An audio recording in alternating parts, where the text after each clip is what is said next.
محمد صلی علی شفیعنا صلی علی محمد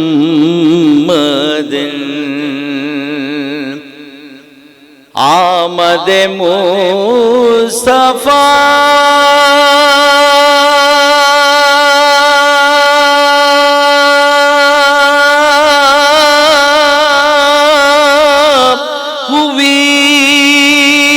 ہوئی کفر روا ہو گیا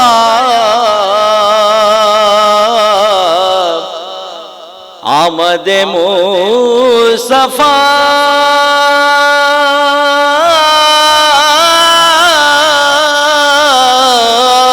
ہوئی کفر روانہ ہو گیا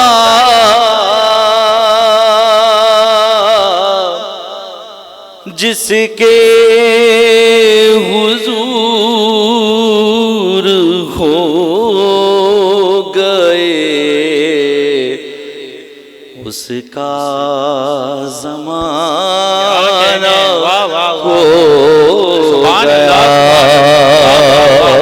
پڑھیے صلی علی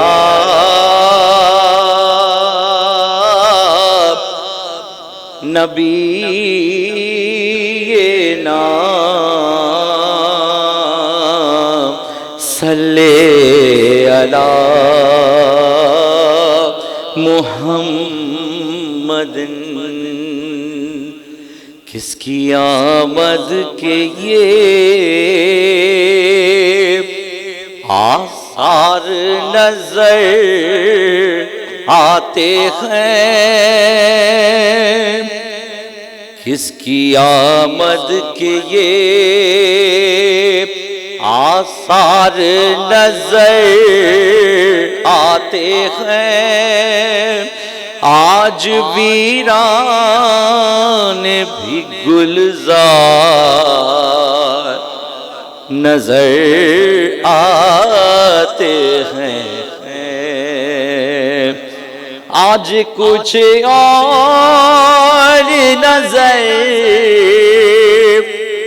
آتا نہیں دنیا میں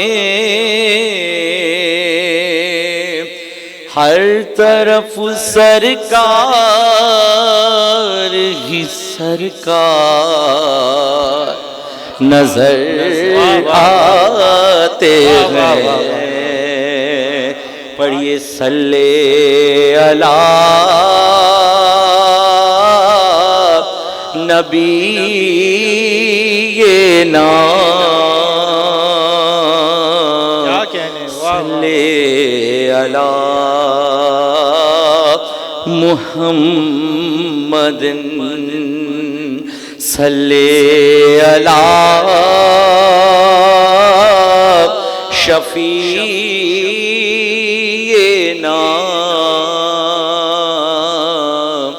صلی علی محمد صلوات والمحمد وآل محمد پر صلی علی محمد وآل محمد پاکستان ٹیلی ویژن پہ ارلی 80s میں ایک نعت پڑھی جایا کرتی تھی جو جنہوں نے 80s کا دور دیکھا ہے یا میں کہوں جنہوں نے کہ پاکستان ٹیلی ویژن کا دور دیکھا ہے وہ اس نعت سے بخوبی واقف ہوں گے مظفر وارثی صاحب اسے پڑھا کرتے تھے اور میں جسارت کر رہا ہوں آپ کی بیدار سماعتوں کی نظر کرنے کے لیے ٹھیک ہے ایک ایک مصرے پہ ایک ایک ورڈ پہ توجہ کا طالب ہوں صلوات محمد وآل محمد پر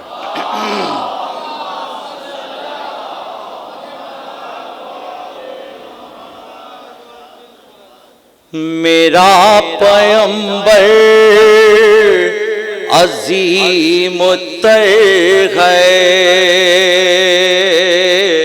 میرا پیغمبر عظیم التر ہے کمال خلاق ذات اس کی جمال ہستی حیات اس کی بشر نہیں عظمت بشر ہے میرا پیغمبر عظیم التر ہے میرا پیغمبر عظیم التر ہے وہ شرح حکام حق تعالی وہ خود ہی قانون خود حوالہ وہ خود ہی قرآن خود ہی قاری وہ آپ مہتاب آپ حالا وہ عکس بھی اور آئینہ بھی وہ نقطہ بھی خط بھی دائرہ بھی وہ خود نظارہ ہے خود نظر ہے میرا پیغمبر عظیم التر ہے میرا پیغمبر عظیم التر ہے شعور لایا کتاب لایا وہ حشر تک کا نصاب لایا دیا بھی کامل نظام اس نے دیا بھی کامل نظام اس نے وہ آپ ہی انقلاب لایا وہ علم کی اور عمل کی حد بھی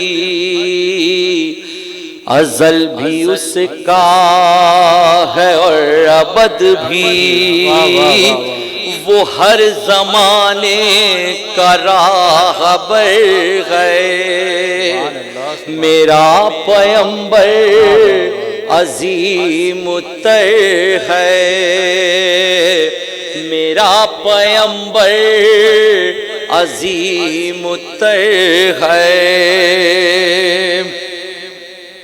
آج کے اس پرآشوب دور میں ہماری کوششیں ہوتی ہیں پراپرٹیز کی بینگلوز کی اور میکسیمم اپنا لیونگ سٹینڈرڈ بڑھانے کی کہ کھانوں میں بھی ہمیں بوفے چاہیے ڈریسنگ بھی ہماری بالکل آؤٹ کلاس ہونی چاہیے اور برانڈڈ ہمارے کلودنگ ہونی چاہیے جس نبی پاک کے ہم چاہنے والے ہیں ان کی حیات طیبہ کی طرف ان کے چند نقطوں کی طرف نشاندہی کرنے کی کوشش کروں گا ان 6 مصروں میں بس ایک مشکیزہ ایک چٹائی ذرا سی جو ایک چار پائی بس ایک مشکیزہ ایک چٹائی ذرا سی جو ایک چار پائی بدن پہ کپڑے بھی واجبی سے نہ خوش لباسی نہ خوش قبائی یہی ہے کل کائنات جس کی گنی نہ جائیں صفات جس کی، وہی تو سلطان بحر و بر ہے، میرا پیمبر عظیم التر ہے، جو اپنا دامن لہو سے بھر لے، مصیبتیں اپنی جان پر لے، جو تیغ زن سے لڑے نہتا، جو غالب آ کر بھی صلح کر لے، اسیر دشمن کی چاہ میں بھی، مخالفوں کی نگاہ میں بھی، امی ہے صادق ہے معتبر ہے، میرا پیمبر عظیم التر ہے، میرا پیمبر عظیم التر ہے۔ بس آخری بند کی زحمت، وہ خلوتوں میں بھی صف بصف بھی، وہ اس طرف بھی وہ اس طرف بھی، محاذ و منبر ٹھکانے اس کے، وہ سر بسجدہ ہے سر بکف بھی، کہیں وہ موتی کہیں ستارہ، وہ جامعت کا استعارہ، وہ صبح تہذیب کا گجر ہے، میرا پیمبر عظیم التر ہے، میرا پیمبر عظیم التر ہے۔ سبحان اللہ سبحان اللہ، واہ واہ واہ، کیا کہنے ہیں جناب۔ بسم اللہ الرحمن الرحیم۔ بڑی مشکل پیش آتی ہے اگر محفل میں کوئی اتنی بڑی ہستی موجود ہو۔ حضرت خطیب دبستان کربلا آیت اللہ عقیل الغروی صاحب نہ صرف مذاہب عالم کے نکتہ شناس ہیں، ادیان عالم پر گہری نظر رکھتے ہیں، تاریخ پر، تصوف پر، حدیث پر، عصری علوم پر، اور اس کے ساتھ ساتھ ادبیات پر، عربی ادبیات پر، فارسی ادبیات پر، اور اردو میں تو انہوں نے بہت شاندار مضامین لکھے، کتابیں لکھیں، اور جو شائع نہیں ہو سکیں، 2000 سے زائد رباعیات لکھی، اور ایک ادبی رسالہ نکالا جس نے بڑا اثر اردو ادب کے حلقوں پر جو ہے وہ ڈالا، اور ان کی موجودگی میں شعر پڑھتے ہوئے جو ہے دل کی دھڑکن شروع میں تھوڑی سی تیز ہو جاتی ہے، لیکن اس کے بعد پھر معمول پہ آ جاتی ہے۔ اور آپ کو پتہ ہے کہ یعنی ہمارے لیے سب سے بڑی جو افتخار کی بات ہے وہ یہ ہے کہ رسول پاک صلی اللہ علیہ وسلم کے چہیتے چچا، ان کے چہیتے اور پیارے چچا اور محافظ نبوت، محافظ رسالت، جنہوں نے اسلام کو اور نبوت کو اس کی اصل شکل میں محفوظ رکھا اور ہم تک پہنچایا، وہ نعت کے اس کائنات میں اولین شاعر ہیں۔ ہم سب کے لیے بڑے افتخار کی بات ہے۔ تو پہلے میں چند قطعات ان کی نظر کرتا ہوں، اجازت ہو حالت۔ عشق شہ کونین میں سرشار تھا کون، یہ چند 2-3 رباعیات ہیں۔ عشق شہ کونین میں سرشار تھا کون، دشمن کے لیے آہنی دیوار تھا کون، بولو ابو طالب سے علی سے بڑھ کر دنیا میں محمد کا مددگار تھا کون؟ عشق واہ واہ واہ واہ یا علی، عشق شہ کونین میں سرشار تھا علی، کون؟ عشق شہ کونین میں سرشار تھا کون؟ دشمن کے لیے آہنی دیوار تھا کون؟ بولو ابو طالب سے علی سے بڑھ کر دنیا میں محمد کا مددگار تھا کون؟ آئینہ قرآن ابو طالب ہیں، ایک مشعل ایقان ابو طالب ہیں، ان کے ہی توسط سے ملا ہے اسلام، سر چشمہ ایمان ابو طالب ہیں، سر چشمہ ایمان ابو طالب ہیں۔ اللہ کے مقصد کی حمایت کی ہے، ہر آن نبوت کی حفاظت کی ہے، سچ ہے کہ محمد سے ابو طالب نے اولاد سے بھی بڑھ کے محبت کی ہے، سچ ہے کہ محمد سے ابو طالب نے اولاد سے بڑھ کر بھی محبت کی ہے، ہر شرک مٹایا ہے ابو طالب نے، ایمان سکھایا ہے ابو طالب نے، ہم آج مسلمان ہیں انہی کے دم سے، اسلام بچایا ہے ابو طالب نے۔ اب اس کے بعد مولا علی کی مدح میں چند رباعیات پیش کرتا ہوں کہ ہنستے ہنستے پار اتر جائیں گے، ہنستے ہنستے پار اتر جائیں گے، جنت میں بلند کر کے سر جائیں گے، آئے گا پلے صراط جب زیر قدم، ہم ناد علی پڑھ کے گزر جائیں گے۔ واہ واہ واہ واہ یا علی، واہ واہ واہ، ہنستے ہنستے پار اتر جائیں گے، جنت میں بلند کر کے سر جائیں گے، آئے گا پل صراط جب زیر قدم، ہم ناد علی پڑھ کے گزر جائیں گے۔ تعلیم شہ انام لینے والے، سچائی سے دل کی کام لینے والے، تاریخ نے آج کر دیا ہے ثابت، حق پر ہیں علی کا نام لینے والے۔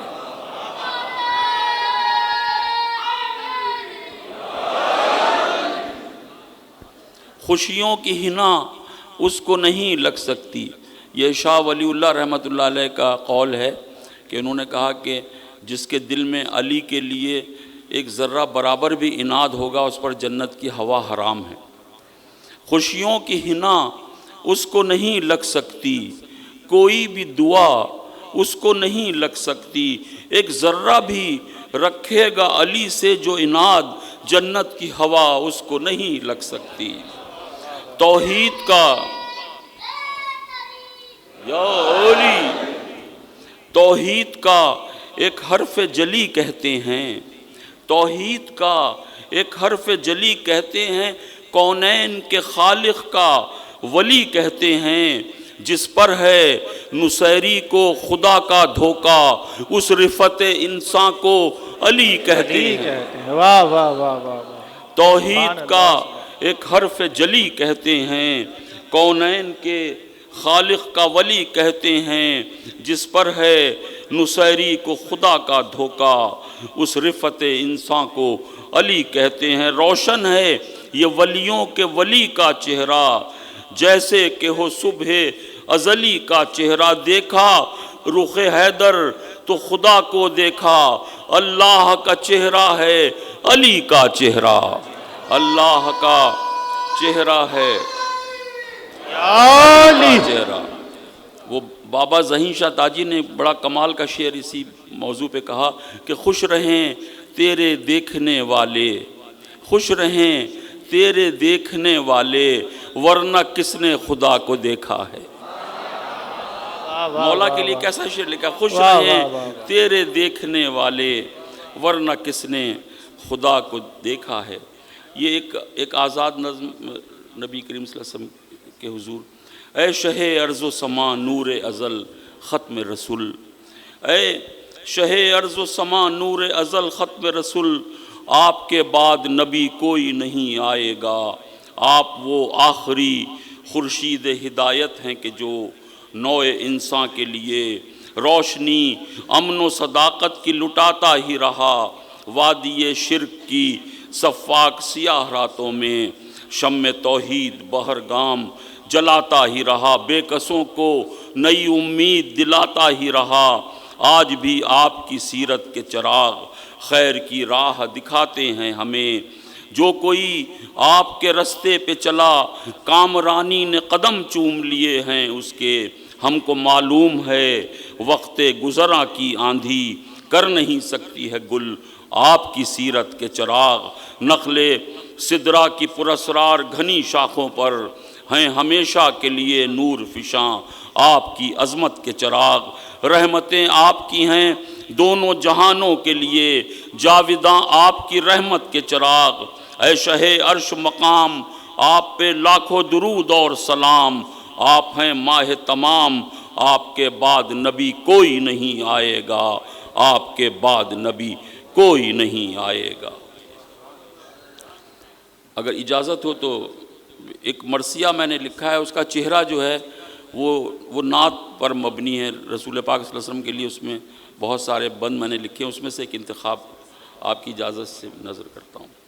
وہ ختم رسول دانش کل رونق کونین، وہ ختم رسول دانش کل رونق کونین، وہ نازش گیتی ہیں وہی محرم قوسین، وہ شافع امت ہیں وہی نافع دارین، نام ان کا ہے ہر ٹوٹے ہوئے دل کے لیے چین، نام ان کا ہے ہر ٹوٹے ہوئے دل کے لیے چین، دانائے عدم کاشف اسرار الہی، مہر و مہ انجم نے بھی دی ان کی گواہی، کمزوروں کے ہمدم ہیں وہی دافع آفات، ان کے ہی لیے خلق ہوئے ارض و سماوات، ہیں ان کے ہی قدموں کے سرے عرش نشانات، اللہ سے اسرا میں ہوئی ان کی ملاقات، تھا ساتھ خداوند کو منظور انہی کا، ما قبل ازل بھی تھا فقط نور انہی کا، جس وقت مکاں تھا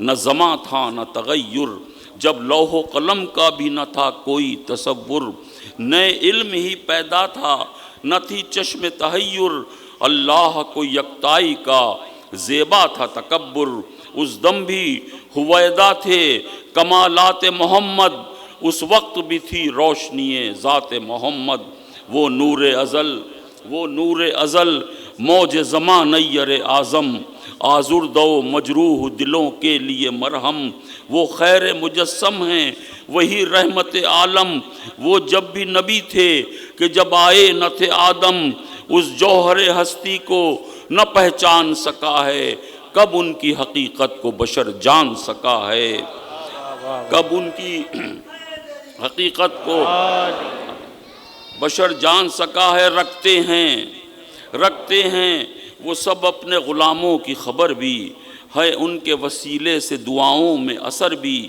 کرتے ہیں ادب ان کا شجر اور حجر بھی، شق ہو گیا انگلی کے اشارے سے قمر بھی، شاہد و سرا خسرو لولاک وہی ہیں، معراج میں مہماں سر افلاک وہی ہیں، معراج میں مہماں سر افلاک وہی ہیں، سرکار دو عالم ہیں کمالات کا پیکر، اخلاق میں صد حسن کرامات کا پیکر، انسان کے لیے رشد و ہدایات کا پیکر، سر تاپا قدم عفو و عنایات کا پیکر، ناداروں یتیموں کے لیے موج قرار آئی، آپ آئے تو کونین میں جیسے کہ بہار آئی، ایسا چمنستاں میں شجر کوئی نہیں ہے، ایسا تو عنایات کا در کوئی نہیں ہے، طیبہ سا محبت کا نگر کوئی نہیں ہے، سرکار دو عالم سا بشر کوئی نہیں ہے،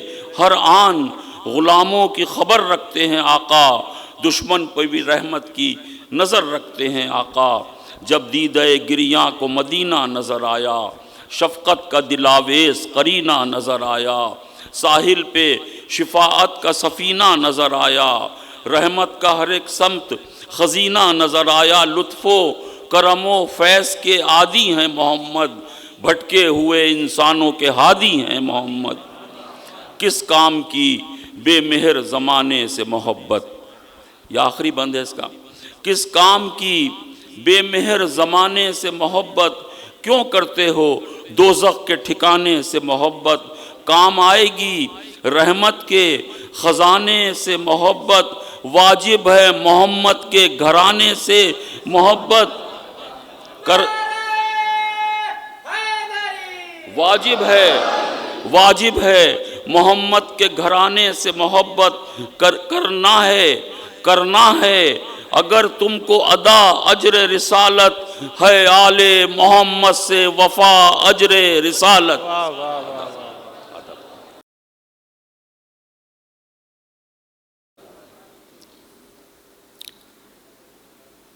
بسم اللہ الرحمن الرحیم الحمد للہ رب العالمین بارئ الخلائق اجمعین باعث الانبیاء والمرسلین الرحمن الرحیم مالک یوم الدین والصلاة والسلام على أشرف الخلائق أجمعين سيدنا وسيد الأولين والآخرين حبيبنا وحبيب إله العالمين شفيع المذنبين ورحمة للعالمين الصراط المستقيم أبي القاسم المصطفى محمد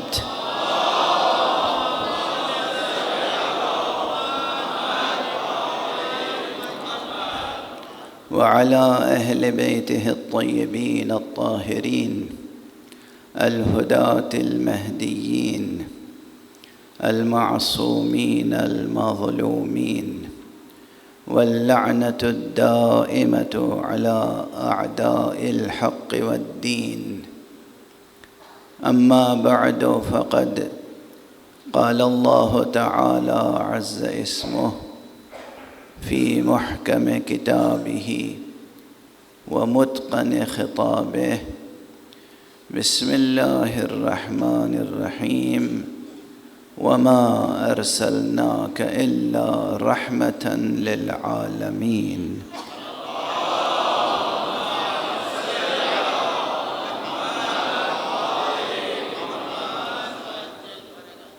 ایک اور بلند تر صلوات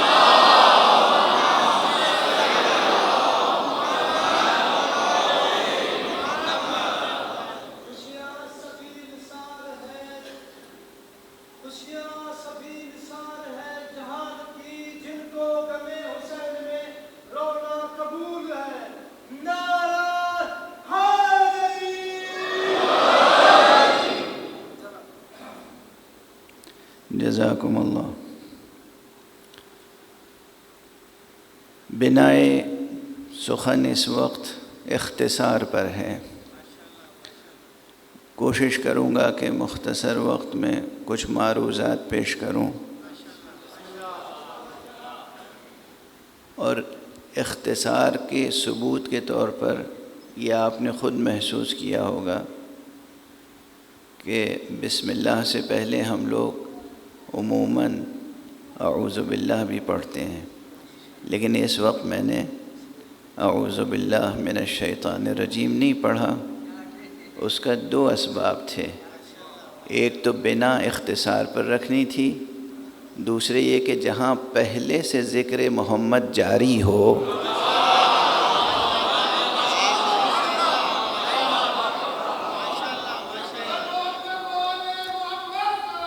اللہم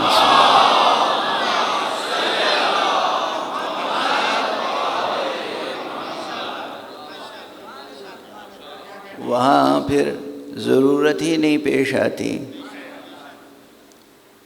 دیکھیے یہ صرف ایک سخن گسترانہ نکتہ نہیں ہے، یہ حقیقت ہے کہ جہاں نام مصطفیٰ، ذکر مصطفیٰ اور جہاں نور سیرت مصطفیٰ کی تجلی ہوگی، ممکن نہیں ہے کہ وہاں شیطان ٹھہر سکے۔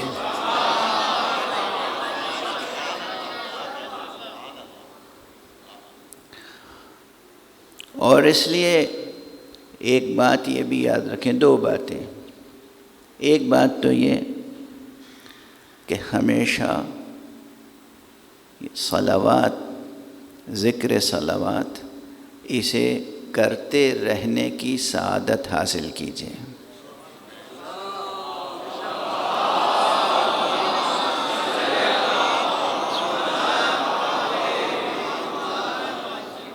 اس وقت تو آپ سب حضرات نے مل کے صلوات پڑھی، میں یہ عرض کر رہا ہوں کہ روزانہ آپ کا کوئی دن خالی نہ جائے، کم سے کم ایک تسبیح صلوات کی پڑھا کریں جس میں 7 منٹ لگتے ہیں، صرف 6 یا 6.25 منٹ، 7 منٹ۔ یہ اس لیے کہہ رہا ہوں کہ اس سے زیادہ تیز پڑھنے کی کوشش نہ کیجیے گا کہ بے ادبی ذکر کی ہوتی ہے۔ ذکر پورا ادا ہو، اللہم صل علی محمد و آل محمد، یہ ذکر پورا ادا ہو۔ ایک تسبیح کم سے کم ہر شخص کو پڑھنی چاہیے۔ یہ وہ نماز مودت ہے جس میں وضو بھی شرط نہیں ہے، یہ ہمیشہ جاری رکھیے۔ دوسری بات یہ، آپ حضرات نعرے بلند کرتے ہیں، بہت اچھی بات ہے۔ دشمنان خدا کو لرز براندام کرنے کے لیے نعرے حیدری سے بڑا کوئی اسلحہ نہیں ہے ہمارے پاس، لیکن یہ جو ذکر ہے صلوات، مجلسوں میں یہ کم نہ ہونے پائے۔ ہماری مجلسوں میں، محفلوں میں جب بھی نام گرامی سرکار رسالت مآب زبان پر آئے یا سنیں آپ کسی سے، یا کتاب پڑھ رہے ہیں، پڑھیں آپ، نام گرامی پیغمبر نظر سے گزرے، فوراً آہستہ سے صحیح مگر صلوات پڑھنی چاہیے۔ اور اگر محفل ہے، مجلس ہے، تو بلند آواز سے پڑھنی چاہیے۔ یہ بات بالکل اچھی نہیں ہے کہ آپ حضرات صلوات کم پڑھتے ہیں، اور پڑھتے ہیں تو آہستہ سے پڑھتے ہیں، ایسا لگتا ہے کہ کوئی بہت سنگین وزین ذکر ہے جس کا بار نہیں اٹھا پا رہے ہیں۔ نہیں، یہ وہ لطیف ترین اور عظیم ترین ذکر ہے کہ اگر یہ ذکر کرتے رہے آپ تو زندگی کے تمام سنگین ترین مصائب کو بھی برداشت کر سکتے ہیں۔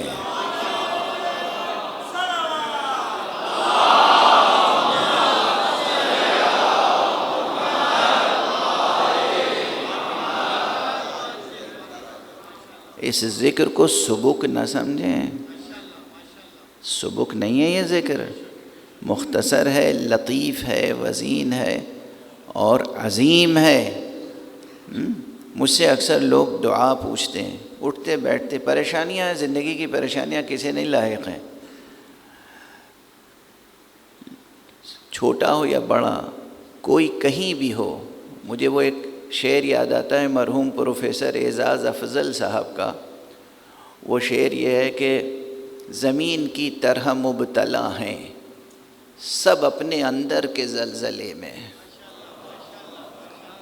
زمین کی طرح مبتلا ہیں سب اپنے اندر کے زلزلے میں، پہاڑ کے دل میں جا چھپو گے تو اس میں بھی تھر تھری ملے گی۔ بڑا سائنٹیفک شعر ہے اور حقیقی شعر ہے۔ تو چاہے کوہ ہمالیہ ہو اور چاہے کوئی معمولی سا ذرہ، ہر وجود میں ایک زلزلہ چھپا ہوا ہے۔ ان تمام زلزلوں میں جو ذکر مبارک انسان کی کشتی کو ڈوبنے سے بچا سکتا ہے وہ ذکر صلوات ہے۔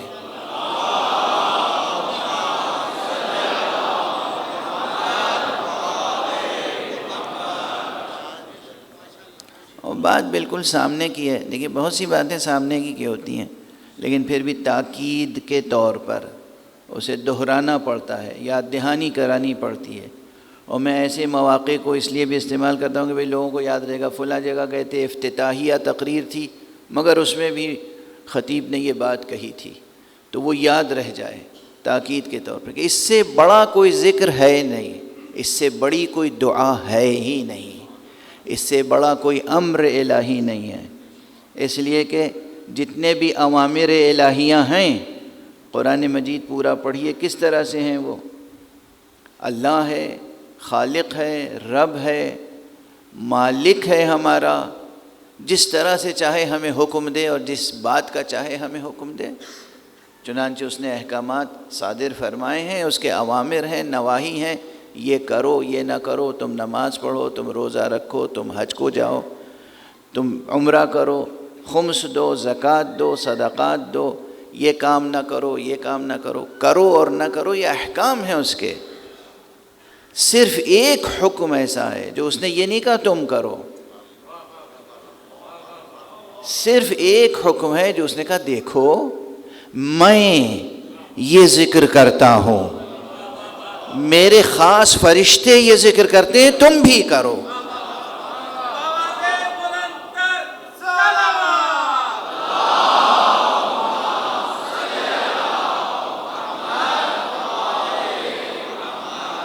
تو اس سے بڑا کوئی ذکر ہوگا؟ یاد ہے نا، میں ایک بار آیت بھی پڑھ دیتا ہوں تاکہ اس آیت کی تلاوت کی برکت بھی شامل محفل اور شامل حال ہو جائے۔ ان اللہ وملائکتہ یصلون علی النبی یا ایہا الذین آمنوا صلوا علیہ وسلموا تسلیما۔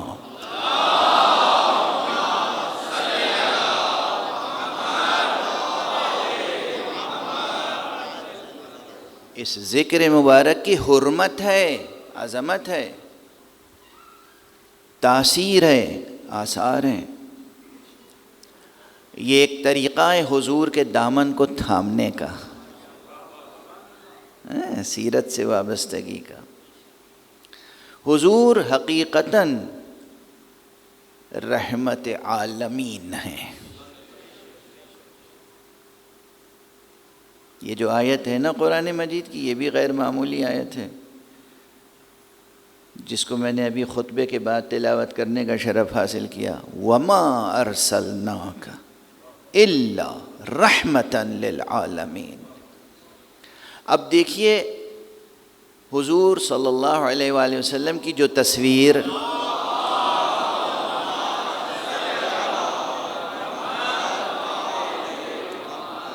سرکار کی جو تصویر قرآن نے پیش کی ہے اور وہ تصویر جو دنیا والوں نے پیش کی، اس میں کتنا تضاد ہے، تناقض ہے اور تضاد۔ اس لیے ضروری ہے کہ حضور کی سیرت سے متعلق مسلسل گفتگو ہوتی رہے۔ اور اس لیے جو بات میں نے پرسوں یہاں عرض کی تھی اور کل انچولی میں عرض کی تھی، کل بھی یہاں اور انچولی دونوں جگہ عرض کی، پھر عرض کر رہا ہوں۔ جس طرح پہلی محرم سے لے کر 8 ربیع الاول تک، یہ 2 مہینے 8 دن آپ غم رسول میں شرکت کرتے ہیں، اس غم کا بھرپور اظہار کرتے ہیں، مواسات کا اظہار کرتے ہیں، اور اس پورے شہر کو سیاہ پوش بنا دیتے ہیں آپ اظہار غم میں۔ اسی طرح 9 ربیع الاول سے لے کر کم سے کم اس مہینے کے آخر تک پورے شہر میں چراغاں ہونا چاہیے بنام مصطفیٰ صلی اللہ علیہ وسلم۔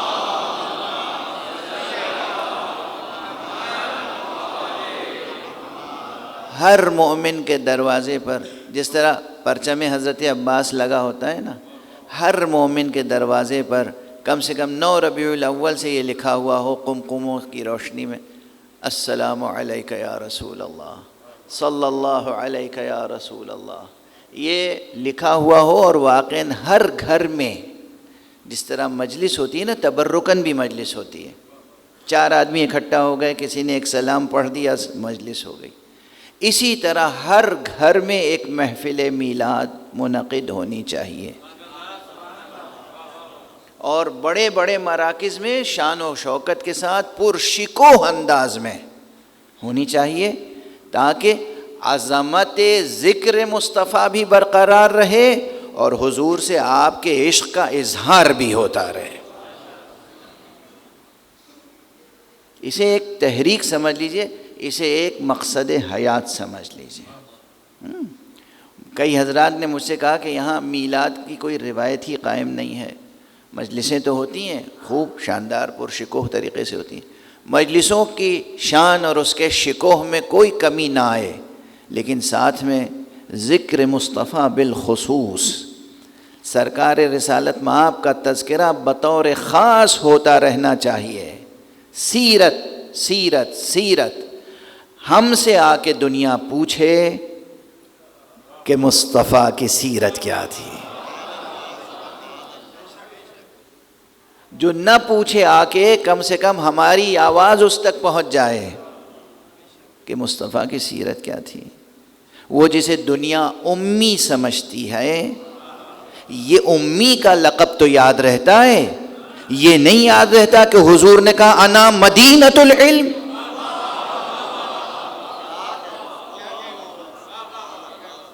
دیکھیے نا کس کا رجحان کس طرف ہے، کس کا رجحان کس طرف ہے۔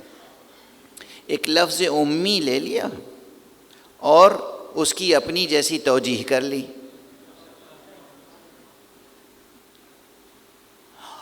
اور جو حضور نے خود اپنا تعارف کرایا، یہ تعارف ہے نا، انا میں مدینۃ العلم، میں شہر علم ہوں، یہ نہیں یاد رہتا۔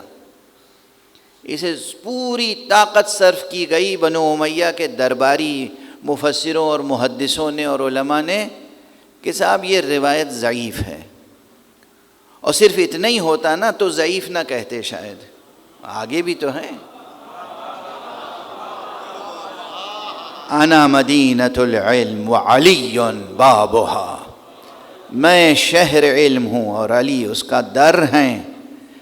علی سے بغض رکھنے کے بنا پر علی کے بغض میں فضائل نبی کا انکار ہو رہا ہے،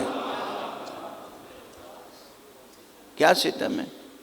اور یہی نہیں کہ فضائل نبی کا انکار ہوا، احکام خدا پامال کیے گئے علی کے بغض میں، مولا امیر المومنین کے بغض میں احکام خدا پامال کیے گئے اور فضائل مصطفیٰ کو چھپایا گیا۔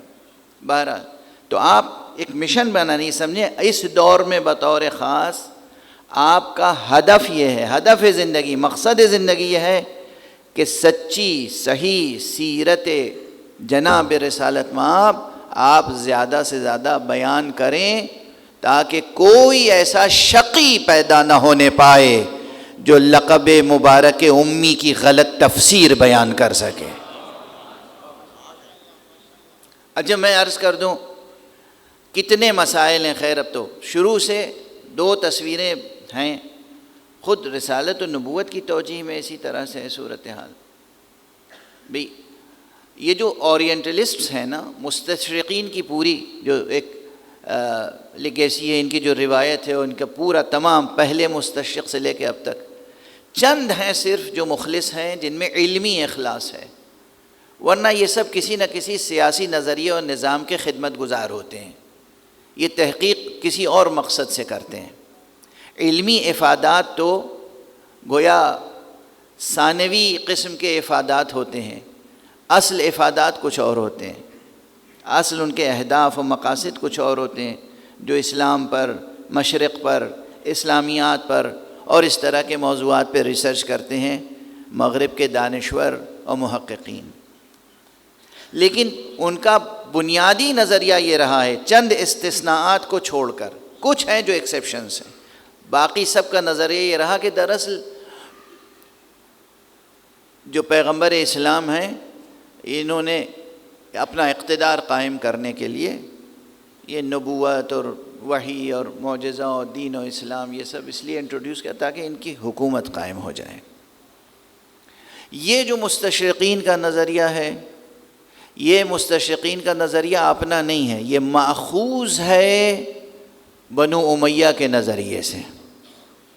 بنو امیہ اور کفار قریش جو اعدائے پیغمبر تھے، ان کا یہی نظریہ تھا کہ یہ اپنی حکومت قائم کرنا چاہتے ہیں، اس لیے یہ دعویٰ کر رہے ہیں کہ وحی آتی ہے اور جبرائیل آتے ہیں اور یہ کلام خدا ہے، یہ ان کا نظریہ تھا۔ اور اگر آپ دیکھیں تو عملاً پھر اسی، چونکہ اصل نبوت پر یقین نہیں تھا، اس لیے یہ فقرہ کہا گیا اور اس کو ایک نظریہ بنایا گیا اور اس پہ عمل کیا گیا کہ ہم نبوت اور امامت کو ایک گھرانے میں نہیں رہنے دیں گے.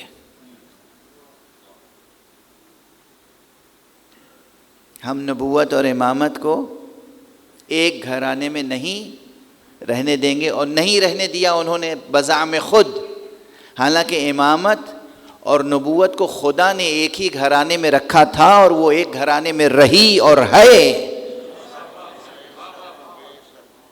تاریخ گواہ ہے کہ جن لوگوں نے باطل ادعائے امامت کیا، لفظ امام ان کے نام کے ساتھ جڑ نہ سکا، منسجم نہ ہو سکا، منسجم ہی نہ ہو سکا. اس پورے قریش پہ اب بھی 2 نام ایسے ہیں کہ جن کے ساتھ اپنے پرائے سب امام کا لفظ استعمال کرتے ہیں، امام علی، امام حسین. اس کے یہ معنی نہیں ہے کہ ہمارے باقی 10 امام نہیں ہیں، 11 امام ہیں، سب امام ہیں، لیکن ان 2 اماموں کی شہرت عام دنیا میں زیادہ ہے. بہرحال تو حضور علیہ الصلاۃ والسلام کے تعلق سے یہ ایک نظریہ رہا کہ یہ ایک حکومت قائم کرنے ہیں، یعنی بشر ہیں، انسان ہیں، اور بس اقتدار کے لیے انہوں نے یہ سب کچھ کیا ہے. وہ شعر مشہور ہے جو تخت شام پر بیٹھنے والے شقی باغی شام نے پڑھا تھا کہ لعبت ہاشم بالملک فلا ملک جاء ولا وحی نزل. یہ تو بنو ہاشم نے ایک ڈھونگ رچا تھا، ایک کھیل کھیلا تھا، گویا اپنا اقتدار قائم کرنے کے لیے، ورنہ نہ کوئی فرشتہ نازل ہوا تھا اور نہ کوئی وحی اتری تھی. یہی نظریہ مستشرقین کے ہاں رائج ہے. اس نظریے والوں نے رسول کی جو سیرت لکھی، جو سوانح لکھے، جو آپ کی حیات طیبہ پہ کتابیں لکھی، وہ کیسی ہو سکتی تھیں؟ اس میں نعوذ باللہ 100,000 بار نعوذ باللہ ہر طرح کی کمزوری سیرت مصطفیٰ میں دکھائی گئی ہے، ہر طرح کی کمزوری. یعنی اگر مثالیں دوں تو آپ کی طبیعتیں مقدر ہو جائیں گی اور یہ محفل نہیں رہ جائے گی. اگر مثالیں دوں میں کہ کس کس طرح کی روایتیں لکھی گئیں، کس کس طرح کے واقعات لکھے گئے. ظاہر ہے وہ واقعات نہیں تھے، گڑھے گئے، روایتیں وضع کی گئیں، جعلی روایتیں اور صحیح سندوں کے ساتھ، غلط روایتیں صحیح سندوں کے ساتھ. یہ کیا تماشا ہے؟ تماشا یہ ہے کہ جب کوئی شخص کوئی جھوٹی روایت گڑھتا ہے تو اس کے ساتھ اس کی سند بھی تو گڑھتا ہے، سند بھی تو گڑھتا ہے. صحیح روایتوں، صحیح سندوں کے ساتھ جھوٹی روایتیں گڑھی گئیں. اب بعد میں آنے والے جو صرف اسناد کو اصل دین سمجھتے ہیں وہ ان جھوٹی روایتوں کو قبول کر لیتے ہیں. اس لیے علمی محاذ پر بھی کام کرتے رہنے کی ضرورت ہے تاکہ جو صحیح سندیں ہیں ان کے بھی وضعی ہونے کو روشن کیا جا سکے. بہرحال اب ایک یہ رخ ہے کہ ان میں ہر کمزوری ہو. جب کمزوری ہے تو پھر معجزات تو بہت دور کی چیز ہیں. چنانچہ یہ انکار ہوا کہ آپ معصوم نہیں ہیں اور آپ کی زندگی میں کوئی معجزہ ہی نہیں تھا، ہر معجزے کا انکار. حالانکہ معجزہ اثبات نبوت کی شرط ہے. اگر معجزہ شرط نہ ہو تو اسٹیبلش کیسے کریں گے آپ کہ یہ نبی ہیں اور یہ نبی نہیں ہیں؟ آپ میں سے ہر ایک دعویٰ نبوت کر لیں، کون روک سکتا ہے؟ اگر معجزہ شرط نہ ہو، اگر معجزہ شرط نہ ہو تو جس کا جی چاہے نبوت کا دعویٰ کر لے، کہتا رہے میں نبی ہوں. لیکن معجزہ اس لیے شرط ہے کہ نبی ہوتا ہے خدا کی طرف سے آنے والا. جب کوئی کہے کہ میں خدا کی طرف سے آیا ہوں، اس کا نمائندہ ہوں، تو اس کے پاس کوئی ایسی سند ہونی چاہیے جسے دیکھ کر تمام انسان عاجز رہ جائیں اور تسلیم کر لیں کہ ہاں یہ سند ہم بنا نہیں سکتے. اپنی عاجزی کو تسلیم کر لیں۔ چنانچہ ہر نبی کی زندگی میں معجزہ ہے، ہر امام برحق کی زندگی میں معجزہ ہے۔ پیغمبر اکرم صلی اللہ علیہ وآلہ وسلم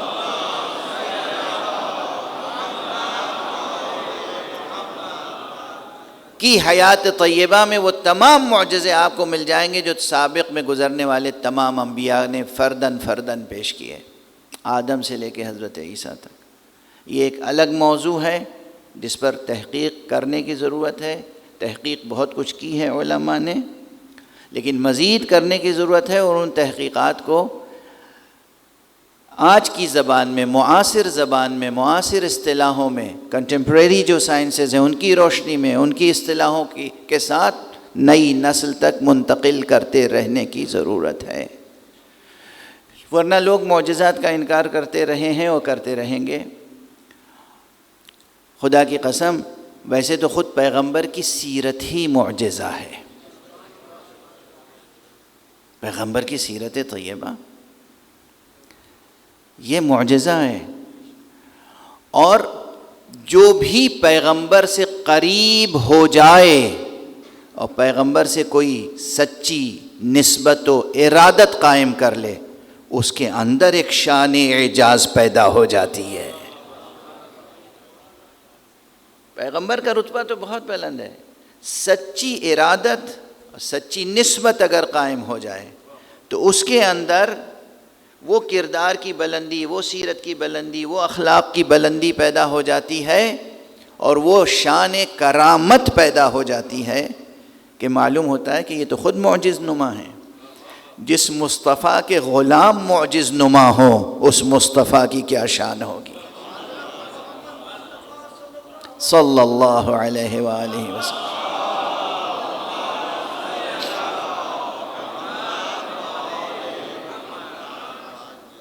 بس دو تین باتیں عرض کر کے اور دست دعا بلند کروں۔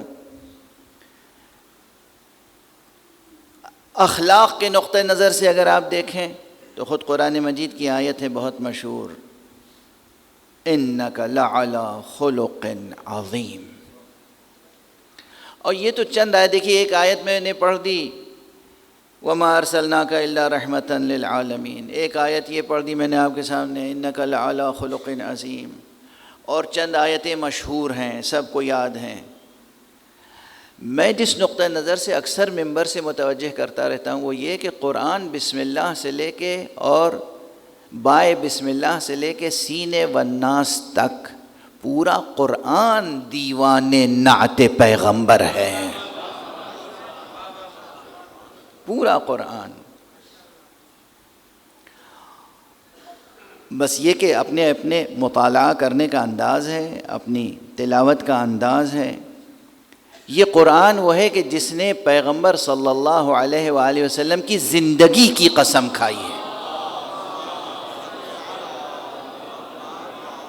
آپ کے زمانے کی قسم کھائی، زمان پیغمبر، مکان پیغمبر، جان پیغمبر، زبان پیغمبر، ہر شے کی قسم کھائی ہے پروردگار نے۔ عظمت دیکھیے، عظمت مصطفیٰ۔ وہ بعض چیزیں تو ایسی ہیں جو کئی صدیوں سے آپ سنتے آ رہے ہیں، لیکن اس میں بھی بڑی اہمیت ہے، حقیقت ہے۔ عظمت و شان پیغمبر جس طرح قرآن مجید، بعض خود ساختہ اور دنیا ساز دانشور ایسے ہیں کہ جو کہتے رہتے ہیں کہ پیغمبر کی تعظیم میں غلو نہ کریں، ہیں پیغمبر کی تعظیم میں غلو نہ کریں۔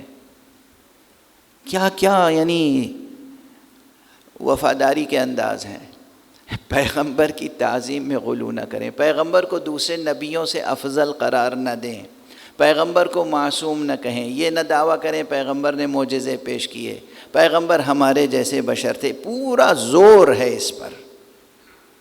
کیوں پورا زور ہے اس پر؟ سب جانتے ہیں، جب ہم پیغمبر کی شان گھٹا دیں گے تو جس کو جی چاہیں گے جانشین پیغمبر بنا دیں گے۔ یہ امیر المومنین بننے کی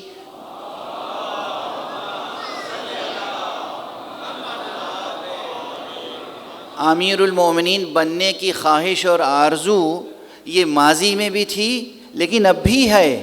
ابھی نہ جانے کتنے ایسے ہیں جو امیر المومنین بننے کے لیے تڑپ رہے ہیں، جن کی خواہش ہے کہ ہمیں امیر المومنین بنا دیا جائے. تو جب امیر المومنین بننے کے لیے لوگ تڑپ رہے ہیں تو ان کی کوشش کیا ہوگی؟ رسول کی سیرت اتنی کمزور بیان کی جائے،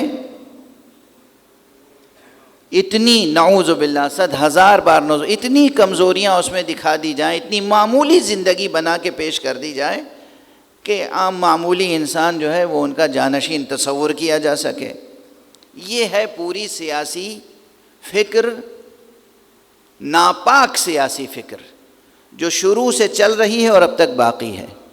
اس ناپاک سیاسی فکر کو آپ اپنی پاک و پاکیزہ اور بلند روحانی ذکر سے شکست دے سکتے ہیں.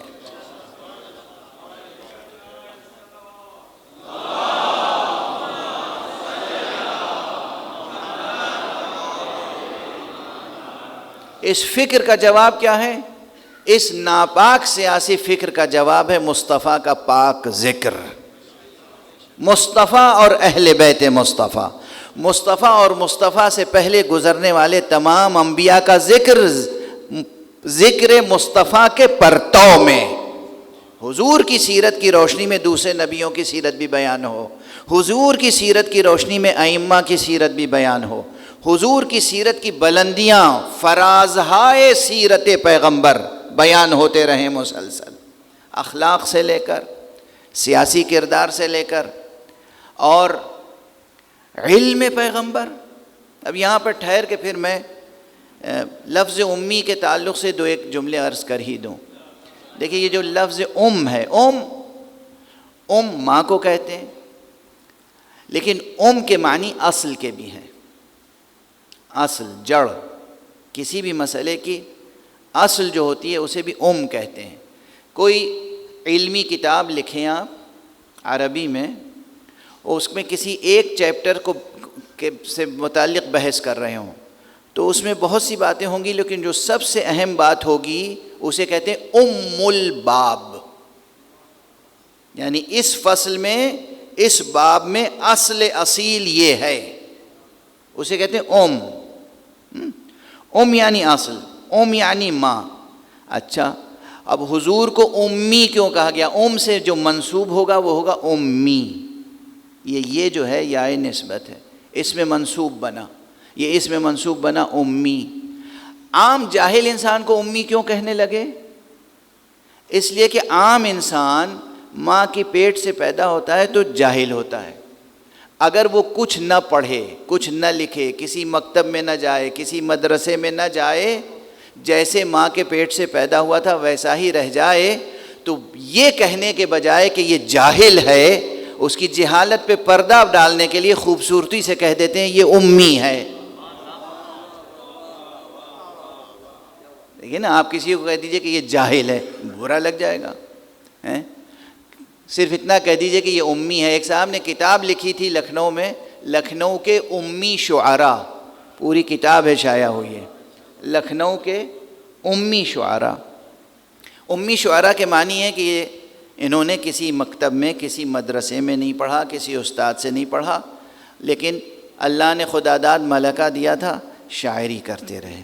لیکن عام انسان جو جاہل ہوتا ہے اسے امی کیوں کہتے ہیں؟ چونکہ ماں کے پیٹ سے جاہل پیدا ہوتا ہے. اصل کیا ہے اس میں؟ انسان ویسا رہ جائے جیسا ماں کے پیٹ سے پیدا ہوا تھا تو اس کو کہتے ہیں امی.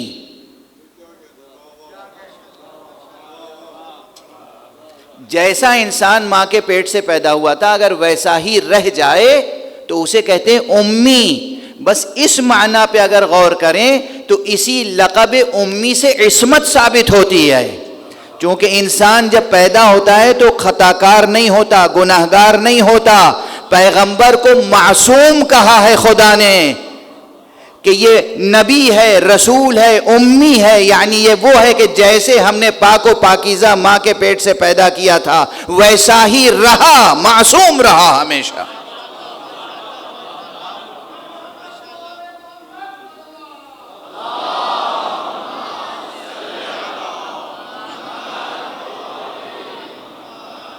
اسی ایک لفظ امی سے حضور کے تعلق سے جب گفتگو ہوگی تو اس کے معنی ہوں گے یہ معصوم ہے. امی یعنی معصوم، نبی امی یعنی نبی معصوم، نہ کہ نبی جاہل نعوذ باللہ. کسی اور کے تعلق سے گفتگو ہوگی اور کہا جائے گا امی تو جاہل معنی آئیں گے وہاں، لیکن پیغمبر کے لیے نہیں کہہ سکتے. پیغمبر کے لیے بس یہ معنی ہوں گے کہ یہ معصوم تھے، معصوم رہے. جیسے ماں کے پیٹ سے پیدا ہوئے تھے بے گناہ، ویسے ہی بے گناہ رہے. ایک مفہوم امی لقب کا یہ ہے کہ پیغمبر معصوم تھے.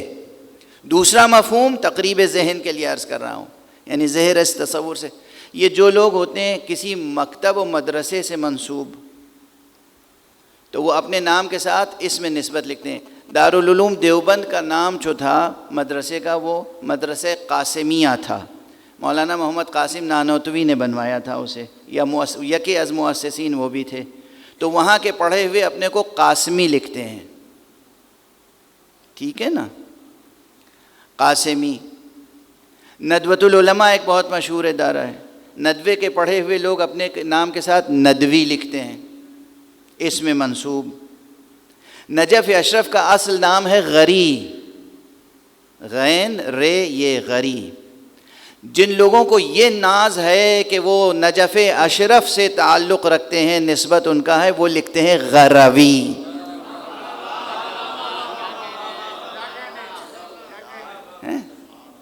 قاسمی، ندوی. میں نہ قاسمی ہوں نہ ندوی، میں غروی ہوں، مجھے غری سے تعلق ہے. یہ مثال دے رہا ہوں. کوئی مکے میں رہے تو مکی ہے، کوئی مدینے میں رہے مدنی ہے، لیکن عموماً یہ مدرسے اور دبستان اور مکتب سے تعلق رکھتے ہیں تو اسے شرف کے طور پر نام کے ساتھ. پیغمبر علیہ الصلاۃ والسلام چونکہ دنیا میں آنے سے پہلے حضرت حق سبحانہ و تعالیٰ نے انہیں عالم خلق کیا تھا، اور ان کا نصاب ام الکتاب تھا، اس لیے ان کی نسبت ام الکتاب سے بھی امی ہے. اس لیے اسی لفظ امی سے ان کا معصوم ہونا بھی ثابت ہوتا ہے، اسی لفظ امی سے ان کا عالم ہونا بھی ثابت ہوتا ہے. صلوات پڑھ دیں محمد و آلہ.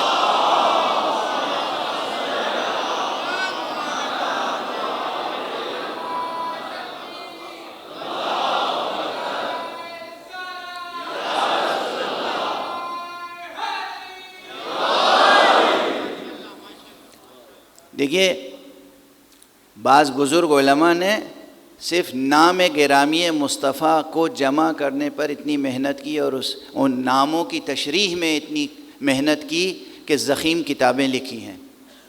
حضور کا صرف ایک نام محمد تھوڑی ہے صلی اللہ علیہ وآلہ وسلم.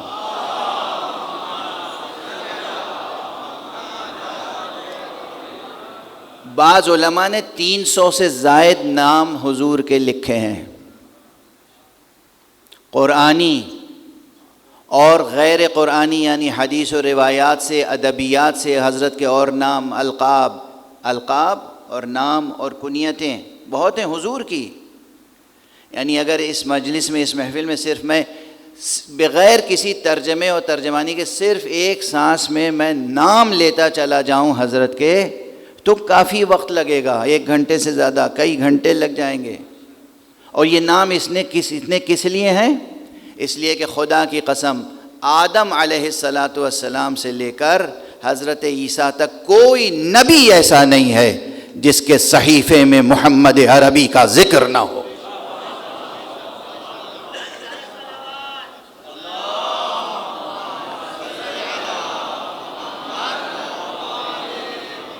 ہر نبی کے صحیفے میں پیغمبر کا نام ہے. اب ظاہر ہے وہ صحیفہ جس زبان میں ہوگا اسی زبان میں تو نام ہوگا.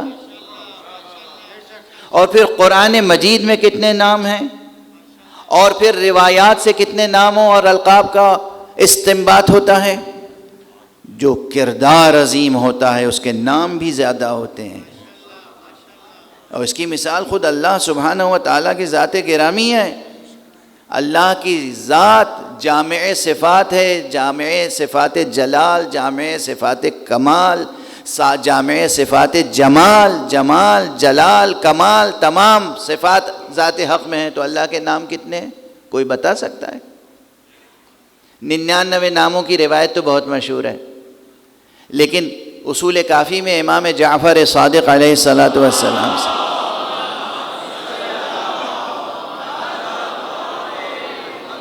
یہ روایت موجود ہے. کسی نے پوچھا فرزند رسول اللہ کے کتنے نام ہیں؟ کہا 4000. 4000 اللہ کے نام ہیں. پھر اس کی بھی تشریح فرمائی دبستان عصمت نے، اور کہا یہ 4000 برسبیل حصر نہیں ہے، برسبیل کنایہ ہے کثرت کے لیے. یعنی 4000 کے معنی یعنی اللہ کے نام بہت ہیں، اس سے کہیں زیادہ ہیں کہ تم شمار کر سکو. اللہ کے نام، اللہ کے نام کیوں اتنے نام ہیں؟ چونکہ ذات عظیم ہے. جس طرح اللہ کی ذات عظیم ہے اور اس کے نام بہت ہیں، اسی طرح اللہ کے اس رسول کی عظمت ہے. اتنی عظیم ہے ذات مصطفیٰ کہ ان کے نام بہت ہیں. اور اللہ کے نام بھی 2 طرح کے ہیں، کچھ اسم الاسم ہے اور کچھ اسم ہے. یعنی اللہ کے کچھ نام ہیں لفظی اور کچھ نام ہیں تکوینی، وجودی. یہ بحث ہو گئی نا دقیق. بہت دقیق بحث ہے. علم اصلاً جو علم عرفان نظری ہے، جسے تھیوریٹیکل مسٹیسزم کہتے ہیں، علم عرفان نظری، وہ علم ہی ہے صرف علم اسماء الہی. اسماء الہیہ کی تشریح و تفسیر سمجھتا چلا جائے انسان، علم عرفان نظری اس کے سامنے منکشف ہوتا چلا جائے گا. تو علم عرفان نظری میں یہ بات کہ کچھ ہے اسم الہی یعنی تکوینی، اور کچھ ہے اسم الاسم یعنی لفظ ہے اس اسم کے لیے اور وہ ہے اسم خدا. یعنی کیا؟ بنا تو اختصار پر تھی اور میں انشاءاللہ 2-3 منٹ میں شاید گفتگو تمام کر دوں گا، لیکن یہ اب آ گئی مقطع سخن میں. سنگین بحث، ایک مشکل بحث ہے. مشکل ایک ہوتا ہے تکوینی اسم. اللہ کی ذات تو غیب الغیب ہے نا. اسم کسے کہتے ہیں؟ اسم کہتے ہیں اسے جو کسی حقیقت کی طرف آپ کو اشارہ کرے، آپ کے ذہن کو متوجہ کر دے، وہ ہے اسم.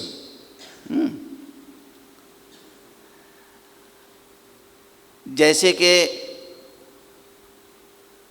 جناب فراست رضوی صاحب ہیں، ان کا نام ہے سید فراست حسین رضوی لکھنوی ثم کراچوی. اب اس میں اور بہت سی نسبتیں لگ سکتی ہیں، مثال دے رہا ہوں. ان کے القاب و آداب بہت ہو سکتے ہیں. لوگوں کو نہیں معلوم کہ یہ شاعر ہیں، اب ان کے نام کے ساتھ شاعر لکھا جائے. ادیب ہیں، ادیب بھی لکھا جائے. ناقد ہیں، ناقد بھی لکھا جائے. محقق ہیں تو محقق بھی لکھا جائے. اگر کہیں استاد ہیں، استاد بھی لکھا جائے. استاد، شاعر، ناقد، نثار، محقق، سید فراست حسین رضوی لکھنوی المتخلص بفراست. اب اس میں اتنی لمبی عبارت ہو گئی. یہ عبارت جو اتنی لمبی ہو گئی، اس میں ہر لفظ ان کے لیے اسم ہے. ہر لفظ ان کی شخصیت کے ایک پہلو کو نمایاں کرتا ہے. شاعر کا لفظ آیا تو ان کی شخصیت کی شاعری کا پہلو سامنے آئے گا. اچھا، اب وہ یہ جو لفظ ہے یہ اسم الاسم کیسے ہوا؟ یہ ہے انسان. ان کے اندر ایک صفت ہے، ایک وصف ہے شعر گوئی، شاعری، ایک ملکہ ہے. وہ ملکہ ہے ان کی ذات کا حصہ. یہ ملکہ اگر ان کی ذات سے مقارنہ کیا جائے تو خود یہ ملکہ ان کی ذات کا ایک اسم ہے، ایک وصف ہے. اس وصف اور اس اسم کو جو ملکے کی شکل میں ہے، اسے جب لفظ سے ظاہر کریں گے تو وہ لفظ ہوگا اسم الاسم. اللہ کی ذات ہے. اللہ کی ذات میں صفت رحم ہے. ٹھیک ہے نا؟ وہ صفت جو ہے رحم، وہ صفت ہے، وہ ایک وجودی حقیقت ہے. جب ہم ایک لفظ رے الف ہے میم راحم لکھیں گے یا رحمان لکھیں گے یا رحیم لکھیں گے، یہ لفظ ہے، یہ صفت نہیں ہے. آپ کاغذ پہ لکھ دیجئے رحم، رے ہے میم رحم، کاغذ پہ لکھ دیجئے. یہ واقعی رحم ہے؟ کاغذ پہ لکھا ہوا لفظ ہے، یہ لفظ. رحم کہاں ہے؟ رحم تو کسی صاحب رحم کے دل میں ہوگا نا.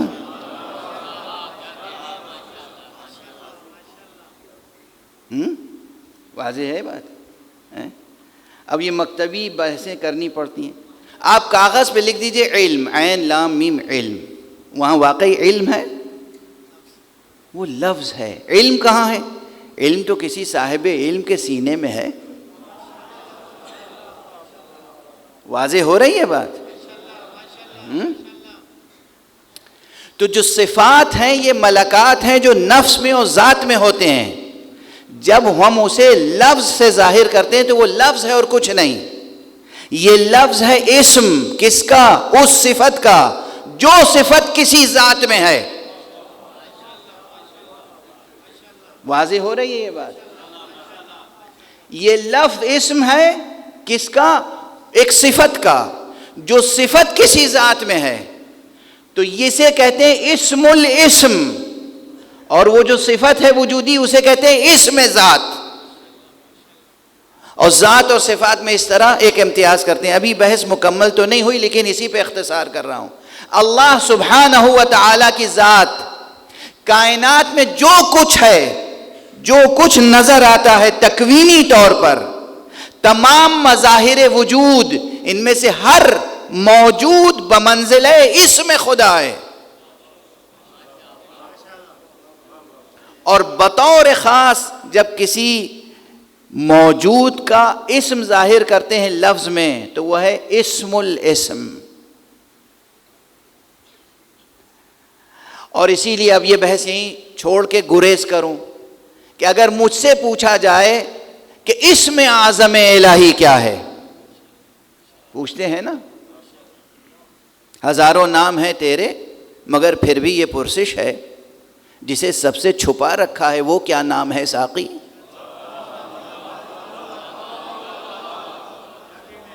ہزاروں نام ہیں تیرے مگر پھر بھی یہ پرسش ہے جسے سب سے چھپا رکھا ہے وہ کیا نام ہے ساقی.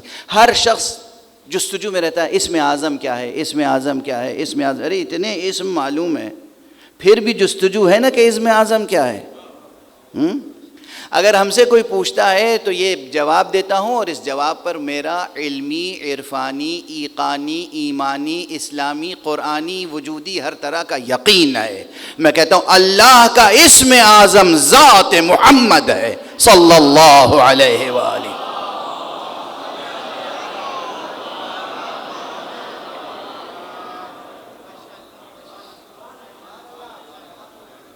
محمد ہے اسم اعظم، خود ذات گرامی ہے محمد، وہ ہے اسم اعظم. چونکہ جو محمد تک پہنچ گیا سمجھو خدا تک پہنچ گیا، وہ ہے اسم اعظم. اور جس طرح مصطفیٰ کی ذات اسم اعظم ہے، اسی طرح علی ابن ابی طالب کی ذات اسم الہی ہے اور اسم اعظم ہے. فاطمہ زہرا کی ذات گرامی اسم الہی ہے اور اسم اعظم ہے. حسن اور حسین ان کے نام، ان کی ذات، ان کی شخصیت اسم الہی ہے اور اسم اعظم ہے. یہ اسماء تکوینیہ ہیں، یہ اسماء تکوینیہ ہیں. انہیں اللہ نے بنایا ہے اپنی ذات کو پہچانوانے کے لیے. تو یہ اسم تکوینی ہیں. اسم لفظی الگ ہوتا ہے، اسم تکوینی الگ ہوتا ہے. اور اسم لفظی کو کہتے ہیں اسم الاسم. اسم الاسم. بحث ذرا پھیل گئی لیکن یہ یاد رہ جائے اگر خلاصہ بحث کہ اللہ سبحانہ و تعالیٰ کے نام جس طرح بہت ہیں اسی طرح پیغمبر کے بھی نام بہت ہیں، اور جس طرح پیغمبر کے نام بہت ہیں اسی طرح حضرت امیر المومنین علی ابن ابی طالب علیہ الصلاۃ والسلام کے نام ہیں۔